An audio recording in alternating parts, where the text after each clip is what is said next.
You're at 109 right now. Let's get into it, shall we? This is the IC 109 podcast. I'm your host, Larry Wiggs. If you can see me, I'm saying hello to you. Let me look into the cameras. Well, I'm recording this because you just have to keep producing content. And I've had some recent travels lately, and I guess my travels will be the content that I will discuss. Let me get my pen and pad. Got it. So, actually, I made a list. I made a list of the places and locations where I saw 10-9, and I wanted to go through that list once again. So if you're listening, if you're new to the podcast, well, you're in for a treat because I'm going to run it down. Now, if you've listened to the podcast before, I'll try to make this rundown interesting for you, even though it may not be your first time hearing this rundown. Where did I write this list? Yes, I put the list in my Jean-Michel Basquiat notebook, which is in my other room. I've got to go get it. So if you don't mind, I'm going to leave you for a moment, and I'm going to I'll play some tunes to keep you occupied. All right. Let me find a good jam. Shouldn't be too long, so I'm just going to play this cut, and you should be good.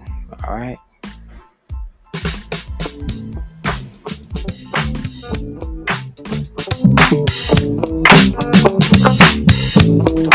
Who's that girl? 'Cause I'm down by law.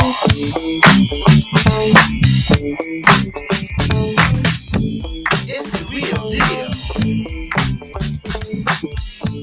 I'm down by law. Who's that girl? I'm down by law. Wild style.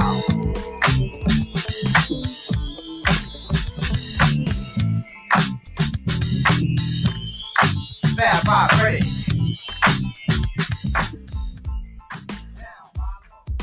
Yeah.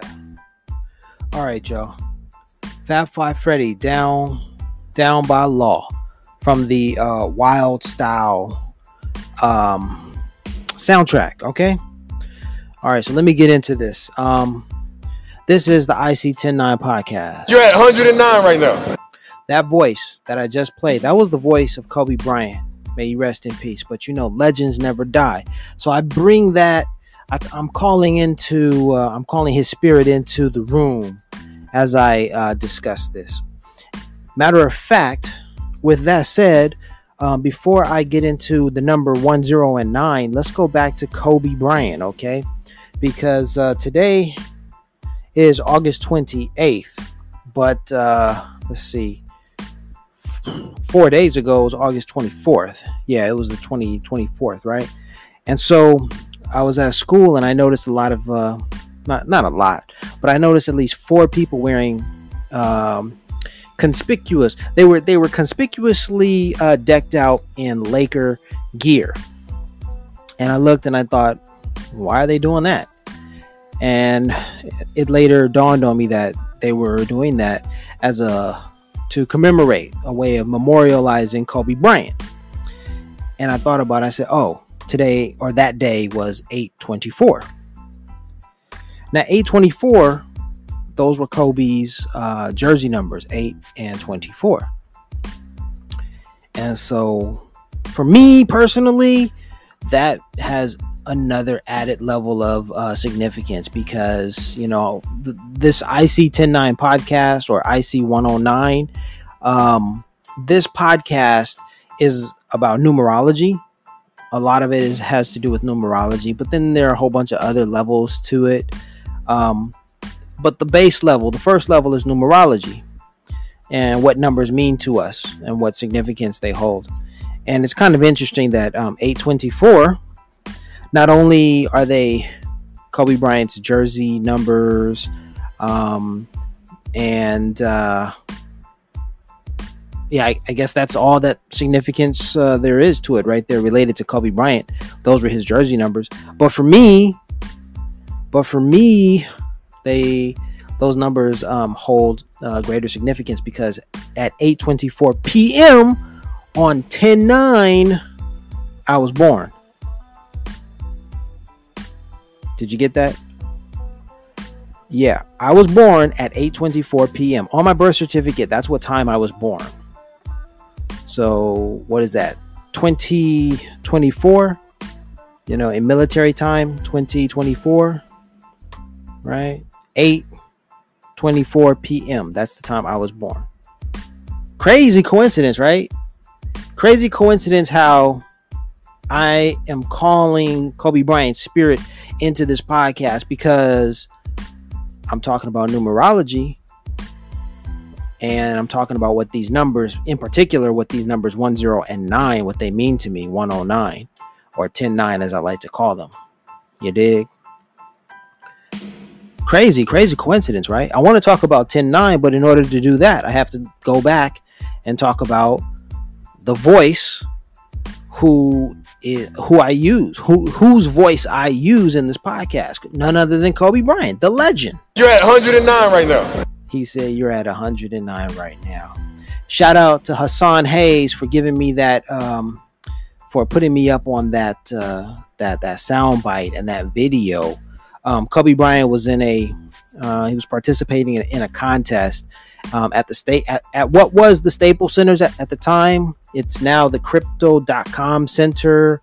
Well, yeah, they were having a little shootout and everything, and Kobe was like, shoot 300 points or 300 times or something. I don't know. Maybe it was 300 points, and the guy was at 109 points, and Kobe said, "You're at 109 now."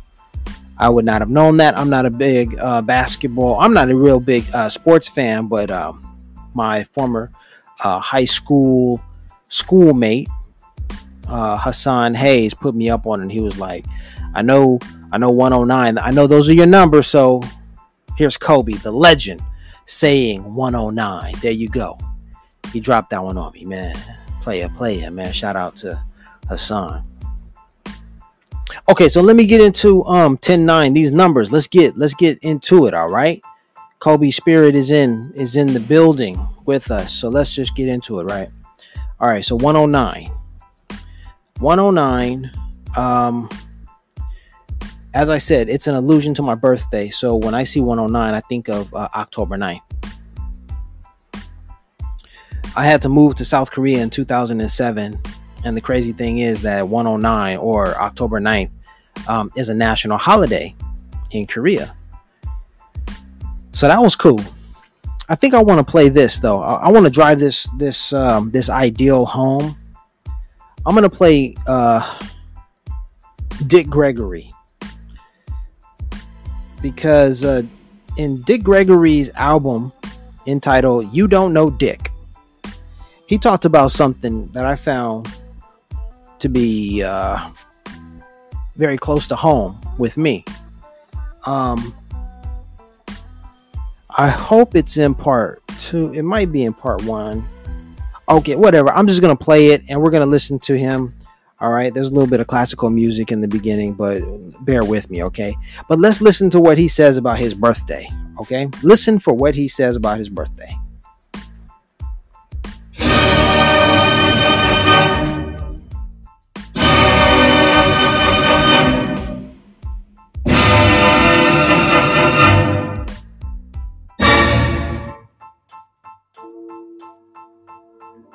My name is Dick Gregory. Let me tell you about Dick Gregory. When I was a little boy, people say, "Hey, little Dick." Now, I didn't know they knew something. My name is Dick Gregory. Now, what's this now? I was born on October the 12th, Columbus' birthday. Now, the universe works like this. Little poor black motherfucker don't know where my daddy is. I don't know who Columbus is, so I thought the school was closed because of me. Is that a hell of a feeling, a vibration to carry from the time you're a little child to believe that everybody know who you are, and so we won't work this day, the banks will be closed? Hola, soy Pablo y te quiero invitar a IC 109 en un gran proyecto, ya sabes, desde Cartagena con puro sabor. I am Dick Gregory. All right, I dropped the sound out, so let me talk my ish. Did you hear what he said? He said as a young boy, he didn't know anything about Columbus Day. He was born on Columbus Day or October 12th. Now, isn't that crazy that he was only born like 3 days after me? Of course, he was older and he was born before me, but 3 days. His birthday was on October 12th. My grandfather's birthday was on that day too. But anyway, he's making the point that his birthday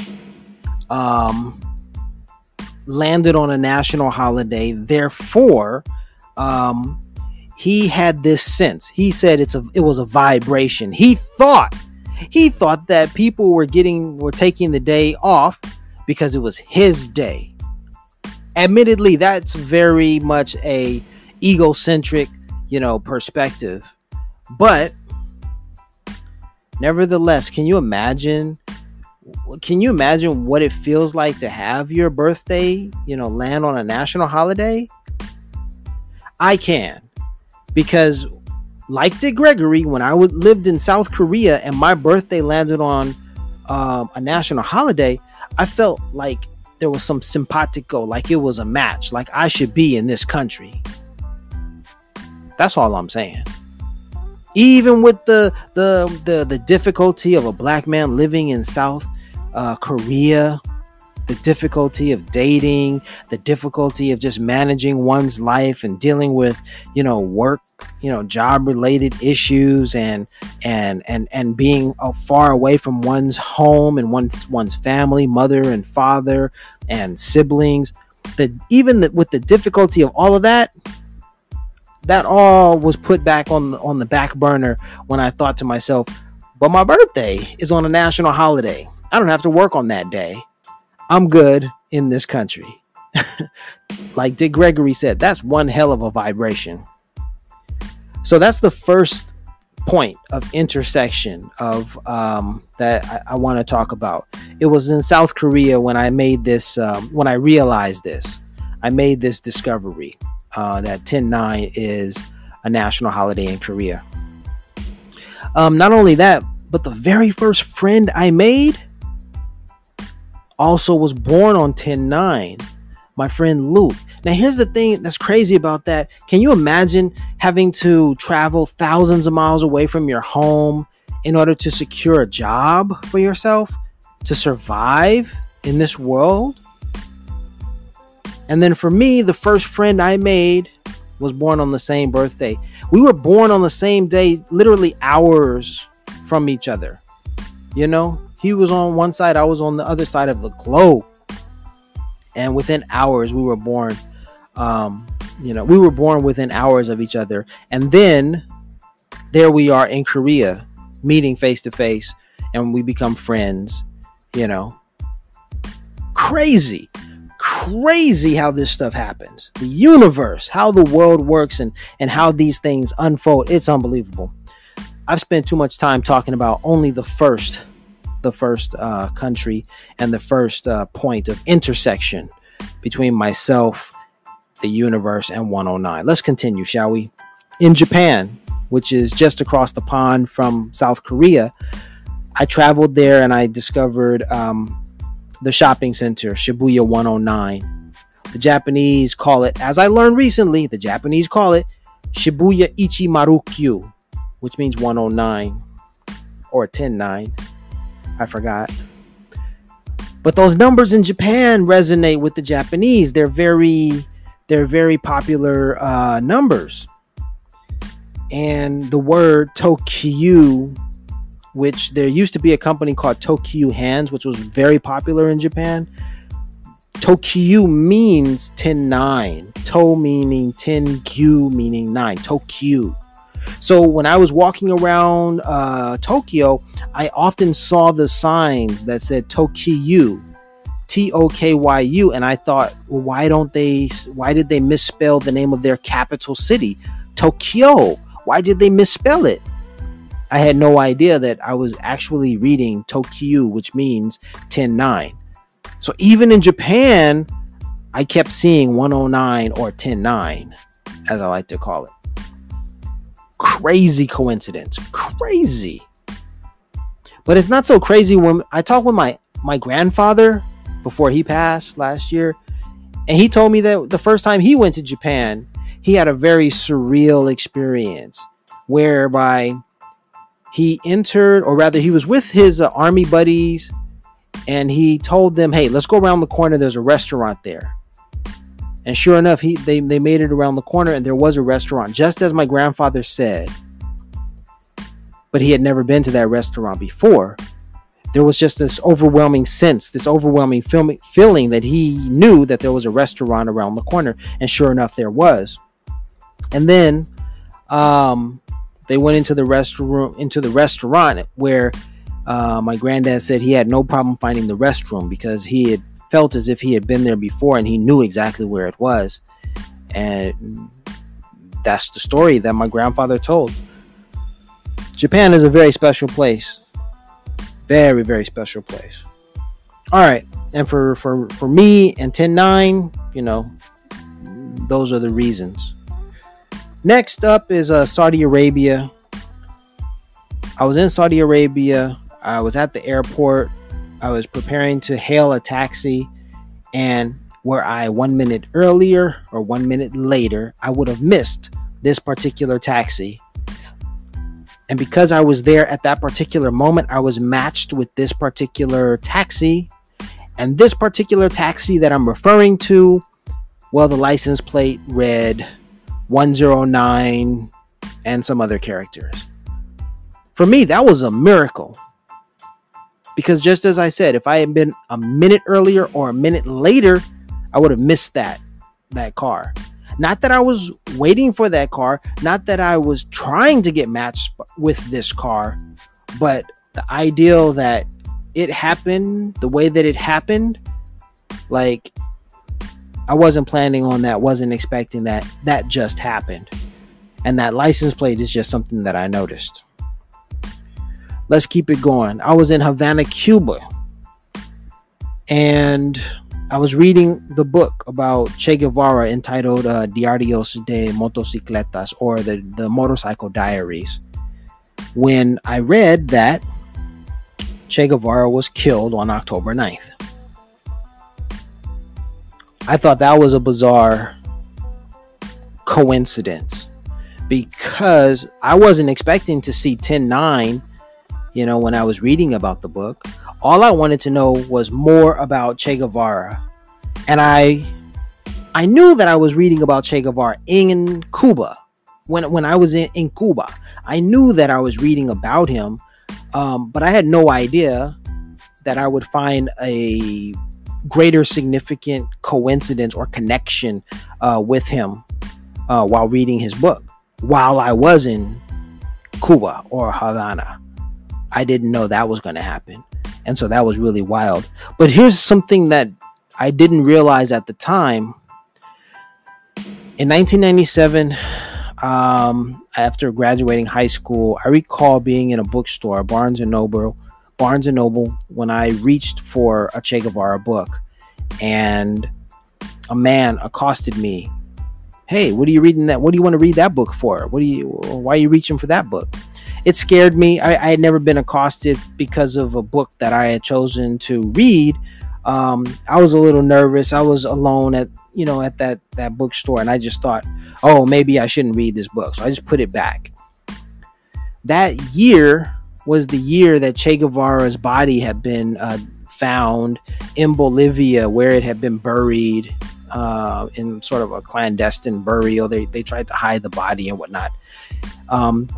The remains of Che Guevara and some other of his warriors, his soldiers, have been exhumed and then they had been repatriated, brought back to Cuba. I was unaware of all of this that was taking place. Or rather, I think I had forgotten that it had taken place. I think it had made some news. Let me backtrack. I think I knew about the history. I knew I had heard something about Che Guevara, which is probably why I reached for the book in the first place. It was well publicized what was happening with Che Guevara. Not that I had read any of his books, not that I knew anything about his life at that time in 1997. And even though I reached for the book, I wanted to learn more, I was startled into not learning more about him. Okay. But we're talking like 20 some years later when I'm in Cuba and I've completely forgotten about the fact that his remains have been exhumed. I didn't even know that they were being repatriated to Cuba and then buried there. So when I was making the discovery that Che Guevara had died on 10/9, I was in Cuba and Che Guevara was in Cuba too. Like literally his bones were buried in Santa Clara in Cuba when I was there. Like that part, that's wild. Okay? That's how I want to tell that story. All right. Number 5 is Frida Kahlo in Mexico. I went to Mexico and I took an Uber to get to where did I take it? To get to Frida Kahlo's Blue House. And when I got out of the taxi, when I got out of the Uber at Frida Kahlo's Blue House, that's when I looked at the radio, and I noticed that the radio was set to 100.9 on the FM dial. So for me, when I looked at 100.9, I didn't know that 100.9 is a famous radio station in Mexico. I didn't know that. All I knew was those are my numbers, 109. Now it's not specifically 10 and 9, but it's 1009. And if you look at that second zero as just the placeholder, then you still have only the value of 10 and 9. I think the math geeks will understand what I mean, because although 1009 is different from 109, even if you look at 1009, you can still see 10 and 9. And that is the cornerstone of my story. 10, 9, those numbers. Not so much 109. Even though my brand is 10 and 9 because it's more efficient, it looks better. And because most of my stories are about 10 and 9, just like that, and how I found them around the globe. Yeah, I should probably just take this one story out because it doesn't fit. 100.9, that doesn't match. 110.9, that doesn't match. That's not it. All right, I'm gonna stop here. One of the GoPros has already died, and yeah, these podcasts only last like 30 minutes. I'm at the 23-minute mark now.